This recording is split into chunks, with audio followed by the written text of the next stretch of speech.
Acte 4, partie 3, section 6, de la vertu. L'idée de vertu ne cesse de revenir au travers de la pensée humaine. Son idée nous frappe toujours avec la plus grande évidence, comme si l'on savait tous de quoi on parle. Pourtant, quand on essaye de définir ce qu'elle est, on est bien en peine d'en donner une définition claire. Qu'est-ce donc que la vertu? Est-ce le respect des lois? Certes non, car les lois peuvent être mauvaises. Est-ce le respect en la loi divine? Certes non, car la loi divine est toujours la loi des hommes. Et faire de la loi humaine la loi de Dieu est le meilleur moyen de tuer d'un même coup et Dieu et la loi. Est-ce l'excellence dans la pratique? Certes non, car on peut être excellent dans le vice. Est-ce la conformité à la morale? Certes non, car qu'est-ce que la morale? Est-elle un objet? Certes non, car cela serait absurde. Qu'est-ce donc que la vertu? La vertu est de fait l'une des notions les plus floues de la pensée humaine, et ce flou permet à tous d'y aller de son propre sens. Ainsi, la vertu n'est plus aujourd'hui qu'un mot creux dans lequel on n'y entend que ce qu'on en y met soi-même. Autrement dit, ce n'est plus qu'un rien qui se noie dans les subjectivités individuelles. Mais pour reprendre une expression bien connue, si la vertu n'existait pas, il faudrait l'inventer. Sous de grandes difficultés, la vertu est une chose absolument fondamentale et indispensable. Un lieu sans vertu n'est rien d'autre qu'un état de choses supporté par le vice. De même, une personne, une identité ou une éthique sans vertu ne pourrait en aucun cas être nommée bonne.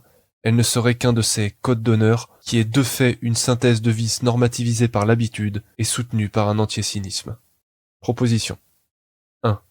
Le rapport du sujet à sa pratique est vicieux. En tant que le sujet a une représentation pratique du monde, et que la nécessité de la pratique fait délaisser l'éthique, il s'ensuit que le sujet a nécessairement un rapport vicieux à sa pratique. Il n'agit jamais selon la vérité et la vertu, mais toujours selon le vice qu'il comprend bien être la seule source de son intérêt. En outre, comme un objet est déterminé par le contexte dans lequel il est compris, que les concepts d'un sujet déterminent ses représentations, et que la théorie détermine la pratique, il suit de tout cela que, comme le sujet n'a jamais connu que le vice, ce vice est inscrit au sein même de sa façon de se représenter le monde et de sa pratique. Autrement dit, le sujet est incapable de penser ni de faire quelque chose qui ne soit entaché du vice. Cependant, comme son cœur l'appelle à la vertu, mais que son esprit est prisonnier du vice, le sujet tombe directement dans le vice en drapant celui-ci du voile de la vertu. Ce faisant, il fait de son vice une vertu qu'il érige en bien souverain, et ne voyant comme horizon que le présent de misère dans lequel il se trouve, il érige cette misère en loi éternelle. Toutes ces entreprises ne font donc rien sinon alimenter cette misère qui l'asservit et dont pourtant il ne cesse de renforcer les chaînes, faute de pouvoir se représenter autre chose. En clair, comme le sujet n'a jamais connu que le vice, il ne peut rien faire d'autre que ce même vice. Aussi, quoi qu'il fasse et où qu'il aille, il reproduira toujours les mêmes vices. Pire encore, le sujet ne se sent exister que par ses vices. C'est pourquoi il s'y accroche comme à sa vie, et chercher à les lui ôter est pour lui comme une insulte et un lèse. En conséquence, pour atteindre le souverain bien, pour atteindre l'acte véritablement bon et adéquat, le sujet doit d'abord s'élever à la vertu. Remarque. Les hommes sont tant habitués à vivre dans la médiocrité qu'ils finissent par ériger cette médiocrité en échelle de valeur. C'est pourquoi leur pratique accouche d'un monde vicieux dont on ne peut monter les échelles qu'à la force du vice. Aussi, la réussite est à celui qui sera le plus vicieux. On n'honore jamais tant que les individus vicieux. Plus ils ont de vices, plus on les admire. C'est pourquoi on honore toujours les voleurs, les menteurs et les meurtriers, car, malgré tous nos prêches, c'est le mal qui nous fascine. Les hommes ne connaissent à ce jour qu'une seule loi, celle du plus fort. Ils ne comprennent rien qui ne soit sous le rapport de force. Ainsi, le plus vertueux n'est aucunement le plus puissant parmi eux, mais seulement le plus ridicule. Nous irons même jusqu'à dire que nul ne peut réussir dans le monde des hommes en étant vertueux, mais uniquement en suivant plus ou moins leur fameux code d'honneur. Car les hommes n'admirent que ceux les plus méchants et qui participent le mieux aux vices qui les touchent tous. Ainsi, et bien qu'ils font semblant de s'en offusquer, ils n'admirent en vérité pas tant celui qui est poli que celui qui leur fait comprendre qu'ils leur sont inférieurs et qui les rabaisse en tout ce qu'ils font. Ils veulent être insultés, méprisés, rabaissés, humiliés, car, comme c'est là tout ce qu'ils connaissent, ils ne peuvent porter leur vision plus loin. Ils ne se plaignent de ceux qui leur infligent cela uniquement car avoir une cible leur offre un certain confort moral, car, en accusant l'autre, c'est comme si on se mettait à distance du mal. Et c'est ainsi que l'homme, vulgaire et méchant, se donne tous les jours des airs de saint en critiquant son voisin. Mais qu'ils en trouvent un seul qui les traite selon la dignité de leurs conditions, et ils s'en moqueront comme le pire des bouffons. Dans son essai sur les maladies de la tête, Kant écrivait ceci. Étant donné que, dans la société civile, les manigances et les stratagèmes deviennent peu à peu des maximes habituelles, le jeu des actions humaines s'en trouve considérablement compliqué, Et il ne faut donc pas s'étonner si un homme au demeurant intelligent et probe, soit qu'il méprise trop cette sorte d'habileté pour daigner s'en mêler, soit qu'il ne puisse pas résoudre son cœur noble et bienveillant à une idée aussi odieuse de la nature humaine, tombe forcément dans les pièges que lui tendent partout les dupeurs qui l'entourent et leur donnent fort matière à rire, si bien qu'à la fin, l'expression « un homme bon » n'a plus rien d'une tournure fleurie, mais désigne tout bonnement un simplet, et aussi, à l'occasion, un con. Car dans la langue des fripons, un homme n'est pas intelligent s'il ne considère pas les autres comme rien de mieux que ce qu'il est lui-même, à savoir, comme des dupeurs. Ce n'est pas tant qu'ils veulent qu'on leur crache dessus que, au fond, ils n'admirent jamais que la force. Cette force, ces insultes et ces offenses doivent toujours être déguisées par le voile hypocrite de la civilisation afin de les rendre convenables et polissées. Mais cette politesse et ce raffinement ne cachent pas l'insulte qui se trouve derrière chaque sourire. 2. La vertu est un effort. En tant que l'éthique n'est pas un objet, la vertu n'est pas un objet en soi, mais toujours un rapport. De manière imagée, de la même façon que lorsque l'on dit qu'un segment est grand par rapport à un autre plus petit, on ne dit pas qu'il existe le grand en soi. De même, nous disons qu'un être est vertueux en rapport avec la vérité vers laquelle il tend. En clair, la vertu est ce que Spinoza appelait un conatus, c'est-à-dire un effort vers. En outre, en tant que la vérité est le souverain bien, il est clair que l'effort vers lui est au sujet profondément bénéfique, et dans la nature de ce qu'il recherche, et dans les effets que cela a sur lui. En effet, en tant que la vérité est le souverain bien, et que savoir, c'est pouvoir, ce souverain bien possède en lui tous les biens, car il donne au sujet qui le possède non seulement la puissance, mais également la perfection. De même, Spinoza disait que la joie du sujet dépend de la nature de l'objet auquel il s'unit. Si l'objet est profondément bon, alors il sera forcément heureux, mais si l'objet porte en lui le vice, même s'il y aspire comme le souverain bien, il sera forcément malheureux. En allant plus loin, le seul moyen de protéger la vertu des aléas de la subjectivité, c'est de la rapporter à la vérité. C'est donc la vérité qui est le support de la vertu. La vertu est le chemin pour y accéder et, être vertueux, c'est être dans le vrai, ou, du moins, tendre vers lui. Et comme un sujet ne peut connaître que par l'idée, il s'ensuit que la condition même de la vertu se trouve dans l'esprit du sujet, c'est-à-dire dans sa capacité et sa volonté de comprendre. Citation. Cet effort pour comprendre est le premier et unique fondement de la vertu, et nous nous efforçons pas de comprendre les choses en vue d'une fin quelconque. Au contraire, en tant qu'il raisonne, l'esprit ne pourra concevoir rien de bon pour lui-même, hors ce qui conduit à la compréhension. Spinoza, Éthique, partie 4, proposition 26. 3. La vertu est propre au sujet imparfait. En tant que la vertu est un effort, elle est seulement propre à un sujet imparfait. Un être parfait et tout-puissant ne pourrait pas être appelé vertueux, car sa capacité ne serait pas le produit d'un effort. De manière imagée, de même qu'un sujet qui n'aurait pas peur ne pourrait être appelé courageux, car l'on est courageux que si l'on a peur, de même, un sujet qui n'a aucune faiblesse ne pourrait pas être appelé vertueux, car sa perfection ne serait pas le produit d'un effort. Citation. Mon enfant, il n'y a point de bonheur sans courage, ni de vertu sans combat. Le mot de vertu vient de force. La force est la base de toute vertu. La vertu n'appartient qu'à un être faible par sa nature et fort par sa volonté. C'est en cela seul que consiste le mérite de l'homme juste, et quoi que nous appelions Dieu bon, nous ne l'appelons pas vertueux, parce qu'il n'a pas besoin d'efforts pour bien faire. Rousseau, Émile ou de l'éducation, livre 5. 4. Être vertueux, c'est agir selon la vérité. Comme la connaissance est puissance, elle est également synonyme de perfection. Cela veut dire que, puisque le sujet se parfait nécessairement à mesure qu'il connaît, plus il s'élève à la vérité, plus son action est bonne, et parce qu'elle est adéquate, et dans l'effet qu'elle produit. C'est pourquoi nous disons que son action est vertueuse. Autrement dit, comme la théorie détermine la pratique, une idée adéquate produira nécessairement un acte adéquat. C'est en raison de cette connaissance qu'un acte adéquat peut être dit vertueux. Être vertueux, c'est donc non seulement connaître, mais également agir selon cette connaissance. Citation.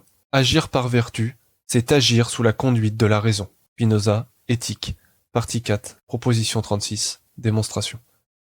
5. Un sujet ne peut connaître la vérité sans vertu. En tant que la vertu est l'effort d'un sujet vers la vérité, il est clair que, sans cet effort, il ne pourra jamais connaître la vérité. La vertu n'est donc pas seulement le chemin vers la connaissance, mais également la condition de son accession. Cependant, cela va plus loin encore. Comme nous l'avons dit, puisque le sujet se parfait nécessairement à mesure qu'il connaît, plus il s'élève à la vérité, plus son action est bonne.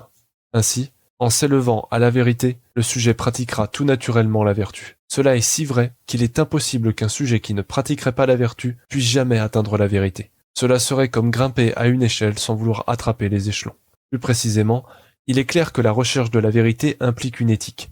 Et comme la vérité est le souverain bien, nous avons nommé cette éthique la bonne éthique ou l'éthique vraie. Ainsi, un sujet cultive nécessairement la vertu à mesure qu'il est plus parfait, et dans la connaissance et dans la puissance. S'élever à la vérité, c'est donc gagner en perfection. Il est impensable qu'un être grossier, méchant, mauvais, impétueux, cynique, menteur, déréglé, esclave de ses passions et qui ne fait aucune considération à la philosophie, il est impensable, disons-nous, qu'un tel individu puisse parvenir à la vérité, même s'il l'appelle de tous ses vœux. En un mot, la pratique de l'éthique vraie est la vertu. Celui qui n'est vertueux en rien ne pourra jamais rien connaître.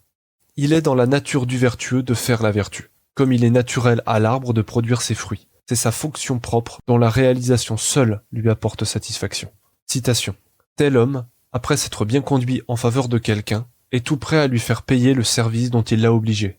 Tel autre est moins pressé, mais, à part lui, il se figure qu'il a une créance, et il se garde d'oublier le service qu'il a rendu. Enfin, un dernier ne sait même plus ce qu'il a fait, pareil à la vigne qui porte sa grappe et qui ne cherche plus rien au-delà après avoir produit le fruit qui lui est naturel, le cheval qui a couru, le chien qui a chassé, l'abeille qui a distillé son miel, l'homme qui a fait le bien ne va pas le crier, mais il passe à une autre bonne œuvre, de même que la vigne portera de nouveaux raisins quand la saison sera venue. Marc Aurèle, Pensée pour moi-même, livre 5, 6. 6. La vertu est un effort de perfectionnement. En tant que la vertu est un effort vers la vérité, et que s'élever à la vérité, c'est nécessairement se parfaire, il est clair que, plus un sujet tend vers la vérité, plus il cultive la vertu, plus il se parfait. Plus précisément, en tant qu'une modalité est impossible d'une même essence, tout sujet porte en lui une possibilité du pire comme du meilleur. Et comme un sujet se parfait naturellement à mesure qu'il se rapproche de la connaissance de la vérité, la vertu est également cet effort pour réaliser le meilleur de soi-même. En outre, comme seule l'essence du monde peut être dite véritablement parfaite, il est clair que, plus un sujet tend vers cette essence, plus il devient parfait, plus il prend d'existence. Citation. Tout individu, peut-on dire, porte en lui, en vertu de ses dispositions natives, un homme pur et idéal, et la grande tâche de son existence est de se mettre, à travers tous ces changements, en harmonie avec l'immuable unité de celui-ci.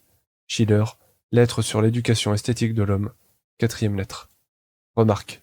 Les hommes vivant dans le vice, ils ne font l'expérience que du mauvais possible dans le monde. C'est comme s'ils se sentent trahis et meurtris par la vie. C'est pourquoi ils développent une vision du monde très noire et sombre. Ils cultivent des systèmes rances et amers sur la vie et finissent aigris et pessimistes, n'ayant plus d'horizon que de se noyer dans un désespoir dont ils ont abandonné la volonté de s'extraire.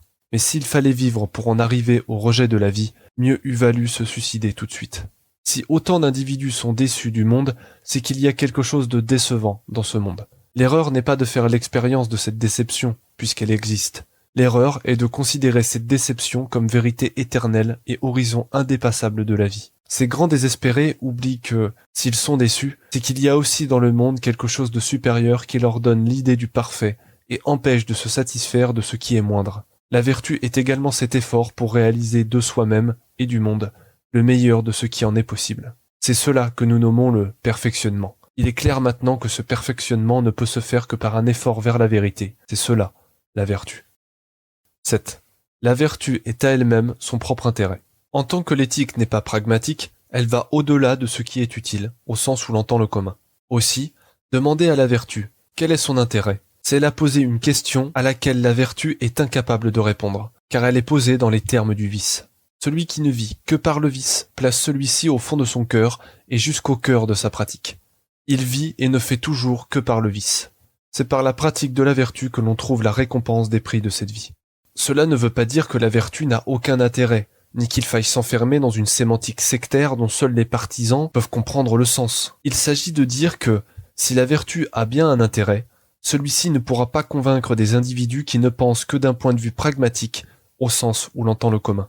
Par exemple, si l'on reprend la question de savoir si la justice profite plus que l'injustice, elle pose en réalité la question « vaut-il mieux être juste ou injuste ?» À cela, on objecte en disant que la pratique de la vertu est bien en soi, que le méchant jouit, certes, mais qu'il se dégrade et dessert son propre intérêt. Ainsi, on utilise ce même intérêt pour démontrer que son abus en dégrade l'avantage. Mais cela ne suffit jamais à convaincre celui qui serait sceptique à l'intérêt de la vertu. Il est clair que l'injustice profitera toujours plus et, peu importe les arguments que l'on pourra objecter, jamais ils ne seront suffisants à convaincre que la vertu est plus utile.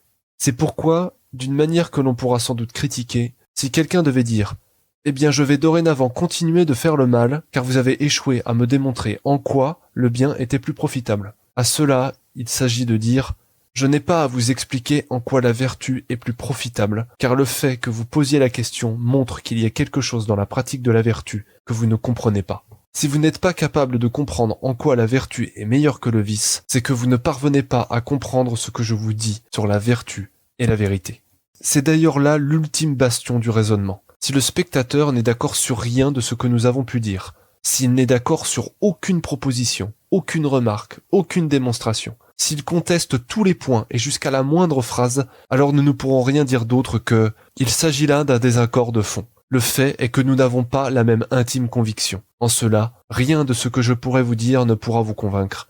Nous n'avons plus qu'à nous dire au revoir. Remarque. Quand règne le vice, les vicieux prospèrent. Face à cela, le sujet s'exclame. Pourquoi donc devrais-je être vertueux quand cette vertu ne produit que des inconvénients? On voit bien le vicieux prospérer, réaliser ses aspirations, être honoré, glorifié, adulé, et récolter succès, réussite, victoire et richesse. Quel intérêt avons-nous donc à être vertueux si cette vertu ne nous donne jamais que des désavantages? Ce problème insoluble provient de l'esprit foncièrement marchand de l'homme du commun qui ne voit toute chose que sous l'angle d'un commerce d'intérêt bien compris. C'est une difficulté immense que de dépasser cette idée d'intérêt. Comme aucun homme n'est capable de vivre selon la vertu, mais qu'aucune vie ne peut être bonne sans vérité ni vertu, il faut bien s'obliger à en vivre au moins sous les atours. C'est pourquoi les hommes n'ont trouvé jusqu'à aujourd'hui qu'une seule manière de se rendre vertueux, par la terreur. Tout comme on éduque un enfant en le menaçant du fouet, les hommes invitent à la vertu par la peur des supplices de son alternative, qu'il soit dans cette vie ou dans une autre. Car, pareil à l'enfant, le sujet n'est pas dans la mesure de comprendre autre chose que son propre intérêt. C'est donc toujours par rapport à cet intérêt qu'il se représentera la valeur de quelque chose.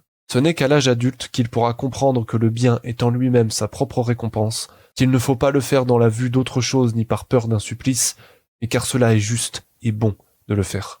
Celui qui est vertueux par la terreur ne sera jamais vertueux. Tout au mieux sera-t-il plus hypocrite. Mais son esprit, lui, ne sera pas plus parfait, puisque ce qui le motive à faire le bien est exactement la même chose qui motive le vicieux à faire le mal. On ne peut être vertueux à la place des autres, ni être libre contre son gré. C'est à chacun de savoir le devenir ou d'y rester à jamais étranger. Aussi, l'homme n'est jamais vertueux que lorsqu'il a peur.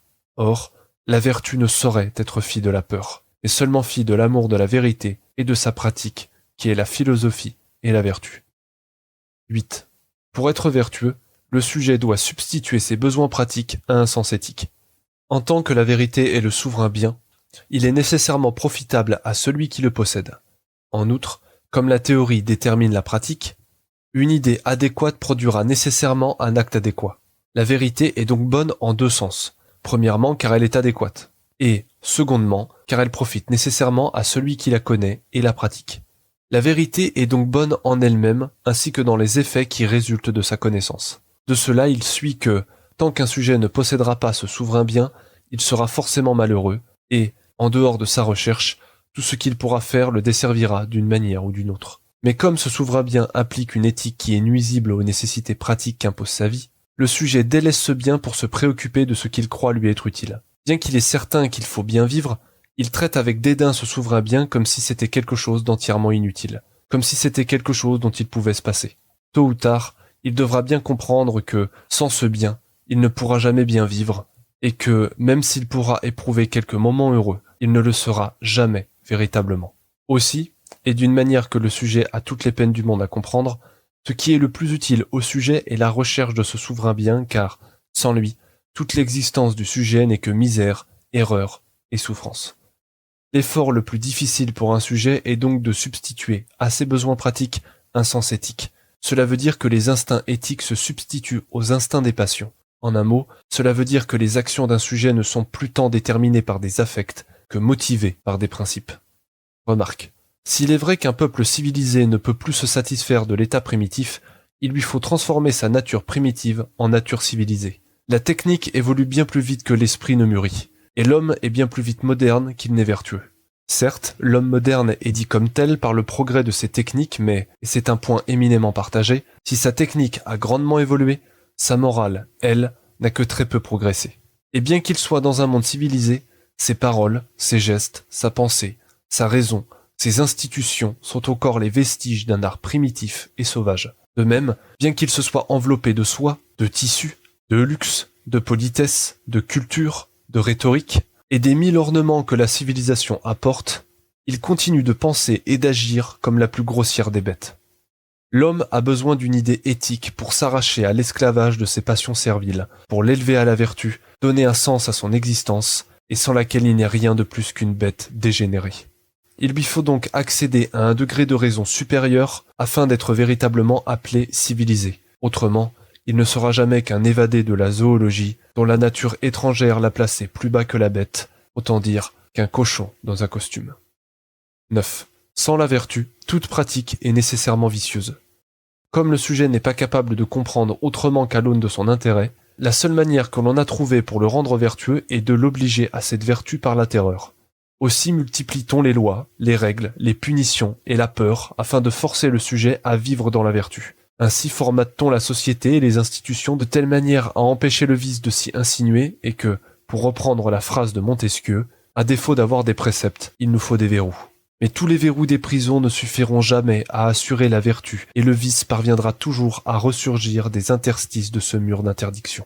L'homme a si peur du vice qu'il inclut dans toutes les pratiques un ensemble de règles tellement étouffantes qu'elles finissent par contredire cette même pratique. Plutôt que de cultiver la vertu, il cherche plutôt à freiner le vice et il n'apprend pas tant à pratiquer la vertu qu'à contraindre à ne pas faire le vice. La raison en est qu'il a si peu confiance en la vertu qu'il craint toujours une utilisation vicieuse de ce qui se porte à la pratique du sujet. Mais à avoir tant peur du vice, on rend impossible la pratique de la vertu, car on a rendu impossible la pratique elle-même. Il n'y a rien dont le vice n'abuse pas. Et on peut être sûr que, à partir du moment où une chose est possible, on trouvera toujours un individu pour la faire. Ainsi, il sera toujours possible de faire de l'idée la plus vertueuse le pire des vices.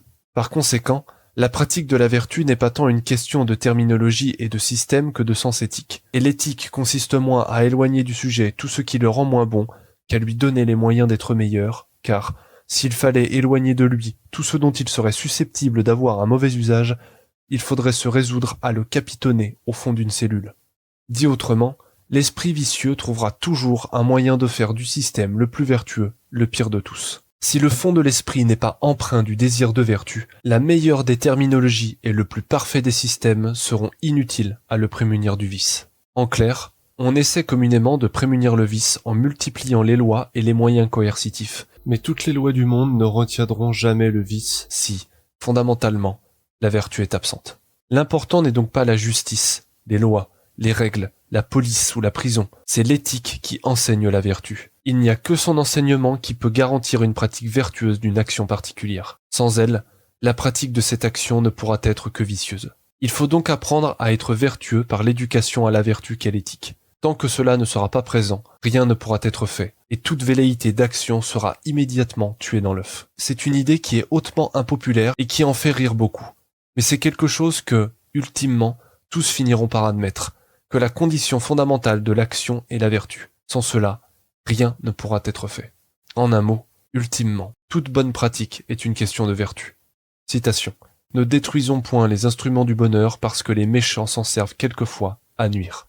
Rousseau, Émile ou de l'éducation, livre 5. 10. Il n'y a jamais de morale que ce qui est vrai. En tant que le monde est éthiquement vierge, et que ce qui est éthique est nécessairement moral, il est clair que le monde est par nature amoral. À partir de là, le sujet cherche à instaurer par la force de sa dignité un sens moral au monde. Mais comme il ne trouve rien dans le monde qui ne lui permette de fonder cette morale de manière solide, il n'a plus qu'à s'en remettre aux aléas de sa subjectivité. La morale est un outil utile pour se parer des ornements de la vertu, et bien que le sujet se croie plus digne à mesure qu'il se laisse aller à sa morale, il devient en réalité plus aveugle et plus sot. Qu'on lui mette l'image d'un enfant en pleurs accompagné d'un ordre quelconque, et il se sentira immédiatement investi de la mission sacrée de réaliser cet ordre. En réalité, complètement esclave de ses passions, il ne fait qu'exécuter une volonté dont il reste étranger. On trouve communément ces individus qui, pris d'une envie soudaine de moralité, se sentent investis pour tout le genre humain, quand bien même ils n'ont jamais regardé leurs voisins qu'avec indifférence.